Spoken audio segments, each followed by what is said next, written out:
Hi friends, welcome back to my channel. நாங்கள் இருக்கிறது east Africa, Uganda. இன்னைக்கு இந்த வீடியோவில் சூப்பரான ஒரு பர்த்டே விலாக் தான் உங்கள் கூட ஷேர் பண்ணிக்க போகிறேன். என்னோட ஹஸ்பண்டோட ஃப்ரெண்டு அவங்களோட குழந்தைக்கு ஃபர்ஸ்ட் பர்த்டே செலிப்ரேஷன் தான் நீங்கள் பார்த்துட்டு இருக்கீங்க. இவங்க வந்து பார்த்தீங்கன்னா தமிழ்காரங்க தான். ஸோ நிறைய பேரை இன்வைட் பண்ணியிருந்தாங்க. இந்த மாதிரி பர்த்டே செலிப்ரேஷனில் நம்ம ஊர் மக்களை பார்க்கும்போது ரொம்ப ரொம்ப சந்தோஷமாக இருக்கும். நிறைய பேர் வந்திருந்தாங்க. கிட்டத்தட்ட 150 பீப்புள் கிட்ட வந்திருந்தாங்க. பர்த்டே செலிப்ரேஷன் எங்கே பண்ணியிருந்தாங்கன்னு பார்த்தீங்கன்னா கம்பாலாவில் இருக்க அங்கன் ரெஸ்டாரண்ட்டில். இது எங்கே இருக்குன்னு பார்த்தீங்கன்னா லுகோகா பைபாஸில் இருக்குங்க. ரெஸ்டாரண்ட்டும் சூப்பராக இருக்கும். ஃபுட்டோட காஸ்ட்டும் ரீசனபிளாக இருக்கும். அட்மாஸ்பியர் செம்மையாக இருக்குங்க. நீங்களே பாருங்கள்.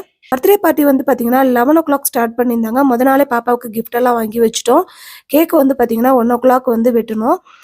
11:30லேருந்து பார்த்தீங்கன்னா ஃபுட்டு சர்வ் பண்ண ஆரம்பிச்சிட்டாங்க. Starters, lunch. ஸோ என்னென்ன ப்ரொவைட் பண்ணாங்க, பர்த்டே செலிப்ரேஷன் எப்படி நடந்துச்சு எல்லாத்தையும் பார்க்கணும்னு நினச்சிங்கன்னா கீழே டிஸ்கிரிப்ஷன் லிங்க் கொடுத்துருக்கேன். மறக்காமல் போய் பாருங்கள். வீடியோ பிடிச்சிருந்தா லைக் பண்ணுங்கள்.